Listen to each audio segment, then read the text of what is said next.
혹시 어제 점심 뭐 먹을까? 아니면 이거 살까 말까 장바구니 앞에서 한참 고민해 본 적 있으세요? 재밌는 건 바로 그 모든 순간에 경제학이 숨어 있다는 거예요. 오늘은요, 우리 삶을 움직이는 아주 중요한 경제학의 10가지 기본 원리를 통해서 우리가 매일매일 내리는 바로 그 선택에 대한 이야기를 한번 쉽고 재밌게 풀어보려고 합니다. 모든 이야기의 시작은 질문에서부터 출발하죠. 바로 이겁니다. 아니, 왜 우리는 원하는 모든 걸 가질 수 없는 걸까? 이게 어떻게 보면 너무 당연한 소리처럼 들릴 수도 있는데 사실 이 질문이야말로 경제학 전체를 꿰뚫는 가장 핵심적인 질문이라고 할 수 있습니다. 그 질문에 대한 답은 딱 한 단어로 설명이 돼요. 바로 희소성입니다. 한번 생각해 보세요. 우리가 갖고 싶고 하고 싶은 건 정말 끝이 없잖아요. 그런데 그걸 이룰 수 있는 돈, 시간, 자원은 한정되어 있죠. 바로 이 무한한 욕망과 유한한 자원의 충돌 때문에 우리는 어쩔 수 없이 매 순간 무언가를 선택해야만 하는 거예요.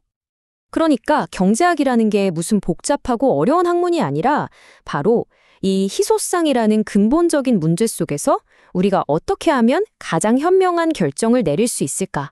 그 방법을 찾아가는 하나의 거대한 이야기라고 볼 수 있는 거죠. 좋습니다. 그럼 이 거대한 이야기의 현미경을 한번 들고 가장 작은 단위, 그러니까 바로 나 자신에게로 초점을 맞춰볼게요. 우리 한 사람 한 사람은 도대체 어떤 원리를 따라서 선택을 내리고 있는 걸까요? 이 네 가지 원리는 사실 하나의 이야기처럼 쭉 연결돼요. 자, 커피 한 잔을 산다고 상상해 볼까요? 첫째, 내가 이 커피를 딱 사는 순간 그 돈으로 살 수 있었던 다른 거, 예를 들면 샌드위치 같은 걸 포기해야 하죠. 이게 바로 대가예요. 둘째, 이때 커피의 진짜 비용은 5천 원이라는 돈이 아니라 내가 포기한 바로 그 샌드위치의 가치가 되는 겁니다. 이걸 우리가 기회비용이라고 부르죠. 셋째, 근데 커피를 한 잔 더 마실까 말까 고민할 때는요, 내가 커피를 얼마나 좋아하더라? 이걸 따지는 게 아니잖아요. 지금 한 잔 더 마시는 그 즐거움이 5천 원의 가치보다 클까 작을까? 이걸 비교하죠. 이렇게 아주 작은 변화에 이득과 손해를 따져보는 걸 한계적으로 생각한다고 해요. 마지막으로 만약 카페에서 갑자기 커피 플러스 원 행사를 한다면요?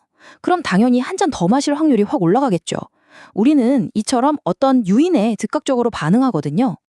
방금 본 것처럼 우리 각자는 굉장히 이성적으로 계산하면서 선택을 해요. 자, 그런데 이렇게 똑똑한 개인들이 수백만, 수천만 명 모이면 과연 어떤 일이 벌어질까요? 이제 렌즈를 조금 넓혀서 사람들이 서로 어떻게 관계를 맺고 영향을 주고받는지, 즉 상호작용에 대해 살펴보겠습니다. 여기 이 비율을 한번 보세요. 제가 요리를 잘 못하는데 굳이 집에서 스파게티를 만든다고 해봐요. 그럼 제 시간, 노력, 재료비 다 합쳐서 한 5만 원어치의 비용이 든다고 칩시다. 그런데 전문 요리사는 이걸 훨씬 더 맛있게 단돈 2만 원에 만들어서 팔아요. 자, 그럼 제가 모든 걸 직접 하는 게 현명할까요? 아니면 그냥 2만 원 내고 사 먹는 게 현명할까요? 답은 너무 뻔하죠. 바로 이게 다섯 번째 원리, 거래의 마법입니다. 저는 요리하는 대신 제가 잘하는 일에 집중하고 요리사는 요리에만 집중해서 서로 거래를 하면 누군가 손해보는 제로섬 게임이 아니라 모두에게 이득이 되는 윈윈 상황이 만들어지는 거죠. 개인 간의 거래도 그렇고 국가 간의 무역도 똑같은 원리로 돌아갑니다. 아니, 근데 이렇게 수많은 사람들이 각자 자기 이익만 챙기는데 어떻게 사회 전체가 엉망진창이 안 되고 조화롭게 돌아갈 수 있는 걸까요? 자, 여기서 우리 시장 이야기의 진짜 주인공이 등장합니다. 경제학의 아버지 애덤 스미스가 남긴 아주 유명한 말이죠. 빵집 주인이 빵을 파는 건 우리를 위해서가 아니라 자기 돈을 벌기 위해서라는 거예요. 그런데 신기하게도 바로 그 이기적인 마음이 결과적으로는 우리에게 맛있는 저녁 식사를 제공한다는 겁니다. 애덤 스미스는 이 놀라운 현상을 보이지 않는 손이라고 불렀어요. 여기서 이 손의 역할을 하는 게 뭐냐면 바로 가격입니다. 가격은 마치 우리 사회 전체에 깔린 거대한 신경망 같아요. 어디에 물건이 더 필요하고 어디에 덜 필요한지를 모든 사람에게 실시간으로 알려주는 신호등 역할을 하는 거죠. 사람들은 그저 가격이라는 신호등을 보고 자기 이익만 쫓아가는데 그 결과는 사회 전체가 가장 효율적으로 돌아가게 되는 정말 마법 같은 일이 벌어집니다. 이게 바로 여섯 번째 원리, 시장이 가장 뛰어난 지휘자라는 겁니다. 소수의 똑똑한 사람들이 중앙에서 모든 걸 계획하고 통제하는 것보다 수백만 명의 사람들이 가격이라는 신호를 보면서 각자 알아서 판단하고 움직이게 두는 것이 역사적으로 봤을 때 훨씬 더 큰 풍요로움을 가져왔다는 게 이미 증명됐죠. 하지만 이렇게 강력한 보이지 않는 손도 언제나 완벽한 건 아니에요. 가끔은 실수를 하기도 하거든요. 그리고 바로 그 지점에서 정부의 역할이 필요해집니다. 만약에 이 보이지 않는 손이 길을 잃거나 실수를 해서 자원을 엉뚱한 곳에 배분하는 이른바 시장 실패가 일어나면 그때는 어떻게 해야 할까요? 시장 실패가 일어나는 대표적인 이유, 첫 번째는 외부 효과입니다. 예를 들어 공장이 물건을 만들면서 매연을 막 내뿜는다고 생각해 보세요. 공장과 소비자는 물건을 사고 팔아서 이득을 보지만 그 거래와 아무 상관없는 주변 사람들은 나쁜 공기 때문에 피해를 보죠. 시장은 이런 외부의 피해를 스스로 계산에 넣지 못하는 한계가 있어요. 두 번째 이유는 시장 지배력, 우리가 흔히 말하는 독점입니다. 우리 동네에 통신사가 딱 하나밖에 없다면 어떨까요? 아마 그 회사는 마음대로 요금을 막 올리고 서비스나 엉망으로 할 거예요. 보이지 않는 손이라는 마법은 수많은 선수들이 공정하게 경쟁할 때만 제대로 작동하지 누가 혼자서 운동장을 다 차지해버리면 힘을 쓸 수가 없거든요. 바로 이럴 때 심판이 필요합니다. 이게 바로 7번째 원리. 정부는 때때로 시장의 실수를 바로잡을 수 있다는 거예요.